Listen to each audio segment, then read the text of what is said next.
Hi guys, welcome to our brand new playtest and review of the Adidas Nitrocharge 1.0 in the new generation.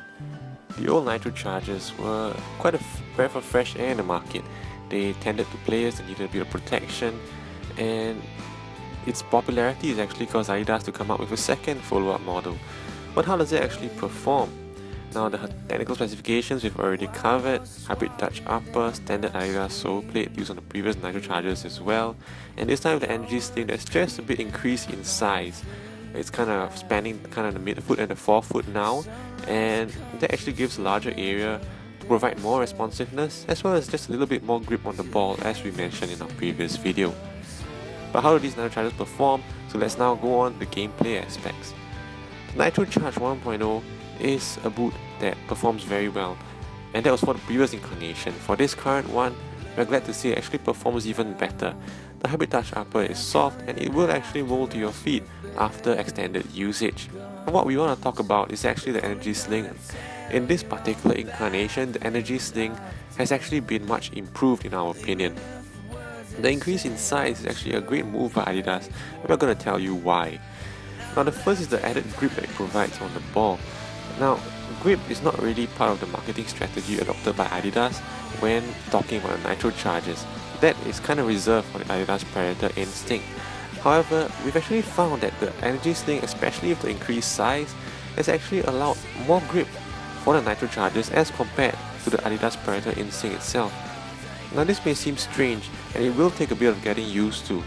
However, once you've actually gotten used to the extra grip provided by the Nitrochargers, similar to the Adidas Predator Instinct, you will feel that during gameplay, that added control actually does give you kind of a small advantage, if you will, especially during wet weather conditions. When you're trying to get the ball out of the air or when you're making very fine touches, the extra grip actually gives you a very controlled sensation as opposed to something that's completely plain. Now, something else with the Nitrocharge that we want to talk about regarding the Energysling is actually the lateral stability this time round. It's actually much improved over the previous version.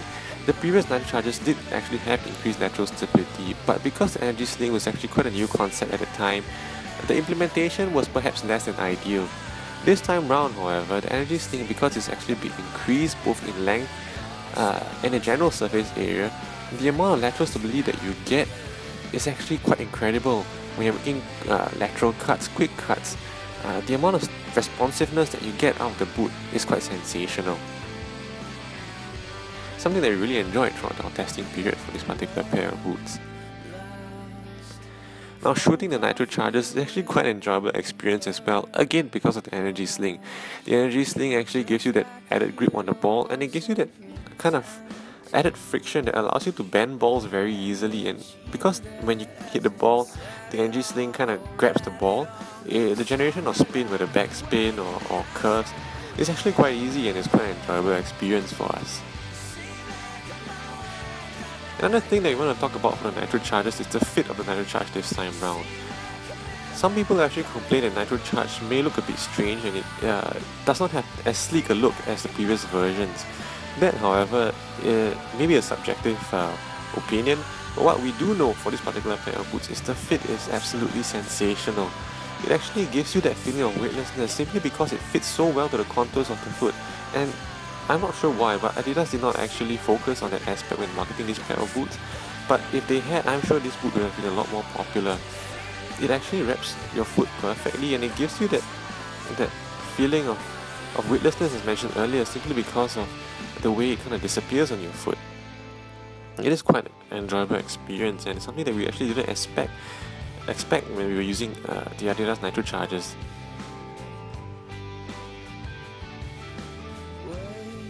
Now, the last part of Nitrocharge is the protection, and we're glad to say that in this particular iteration of Nitrocharge, protection is not sacrificed in any way. You still get that incredible amount of protection that you get as compared to the first Nitrocharge. And generally, when you're going into tackles hard, when you're trying to get the ball off an opponent, there is generally no fear of any sense of any sort when you're going in the Nitrochargers, because you have something that wraps your leg perfectly, yet gives you that amount of protection that a lot of us require. So that's it for our review this time round. These are important aspects of nitrocharges that we have brought up, and these are aspects that we feel that the public should know, because these are great advantages of the boot that perhaps may not have been made as known as it should have been by Adidas. However, this is a boot that has really impressed us, and it's fast becoming one of the boots that surprisingly we are going to when going for matches that are of great importance. So that's it for our review this time round. We hope that you've enjoyed this review and found it useful. If you could, please leave a like on our video, subscribe, and do comment or ask any questions that you might have. We'd be glad to answer them. So that's all we have for this time round. We'll see you next time. Bye bye.